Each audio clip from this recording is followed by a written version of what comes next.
Aubrey Curran mulls legal action over alleged online harassment. Binabalak ng Viva actress-singer na si Aubrey Curran maghain ng formal na reklamo dahil sa harassment na nararanasan niya mula sa isang tagahanga na di umano'y gumagamit ng iba't ibang account. Hindi nagbanggit ng pangalan si Aubrey pero ibinahagi nito sa social media ang mga mensahe ng panunumbat na natanggap niya mula sa tagahanga.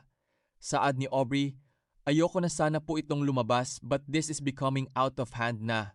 Ilang dummy ACCs mo na nag-message sa akin ang pinalampas ko pero sobra ka na po. I really don't know what I did to you para magkaganyan ka.